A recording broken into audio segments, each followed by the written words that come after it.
இந்தோனேஷியாவில் இப்படி ஒரு ஸ்பாட் இருக்குன்னு யாருக்குமே தெரியாது. இந்த மாஸ்க் இல்லாமல் நம்மளால் ஒரு நிமிஷம் கூட அங்கே நிற்க முடியாது. அது என்ன லொக்கேஷன், எப்படி அங்கே பட்ஜெட்டாக போகிறதுன்னு டீட்டெயிலாக அந்த வீடியோவில் சொல்கிறேன். சேவ் பண்ணிட்டு வீடியோ ஃபுல்லாக பாருங்கள். ஹாய், நான் விக்னேஷ். அந்த ட்ரக்கிங் பேர் ஈஜின் கிரியேட்டர். அது ஈஸ்ட் ஜாவாவில் லொக்கேட் ஆகிருக்கு. பாலிலேருந்து அங்கே எப்படி பட்ஜெட்டாக போகிறதுன்னு டீட்டெயிலாக டிஸ்கிரிப்ஷனில் கொடுத்துருக்கேன், செக் பண்ணிக்கோங்க.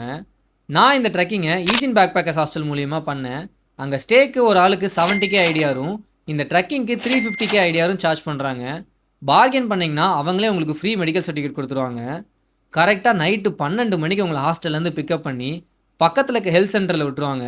அங்கே இந்த ட்ரக்கிங்க்கு நீங்கள் ஃபிட்டாக அன்ஃபிட்டான்ற மெடிக்கல் சர்டிஃபிகேட் வாங்கிட்டு பேஸ் லொக்கேஷனில் உங்களை ட்ராப் பண்ணிடுவாங்க. அங்கே உங்களுக்காக ஒரு guide, oxygen mask, light and இன்ஸ்ட்ரக்ஷன்லாம் கொடுத்துட்டு கரெக்டாக நைட்டு 2 மணிக்கு ட்ரக்கிங்கை ஸ்டார்ட் பண்ணுவாங்க. ஒரு மலை ஏறி இறங்கணும்.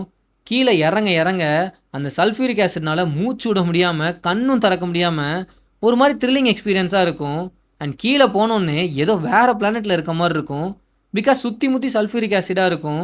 அண்ட் உங்களுக்கு லக் இருந்தால் ப்ளூ ஃபயரையும் பார்க்கலாம். அதை பார்த்துட்டு சீக்கிரம் மேலே ஏறிடுங்க. பிகாஸ் லேட் ஆயிடுச்சுன்னா கூட்டம் வந்துடுவாங்க. அவங்களுக்கு வழி விட்டு தான் நீங்கள் மேலே போகிற மாதிரி இருக்கும்.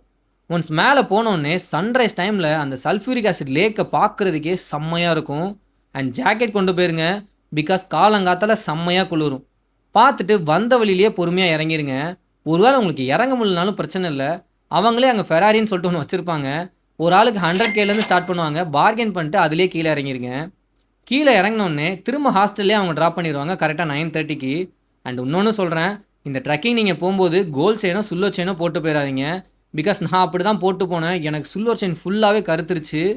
இந்த மாதிரி இன்னொரு தரமான ஸ்பாட் இந்தோனேஷியாவில் இருக்குது. அது நெக்ஸ்ட் வீடியோவில் வருது. அதை மிஸ் பண்ணாமல் இருக்க என்னை ஒரு ஃபாலோ பண்ணி வச்சுக்கோங்க.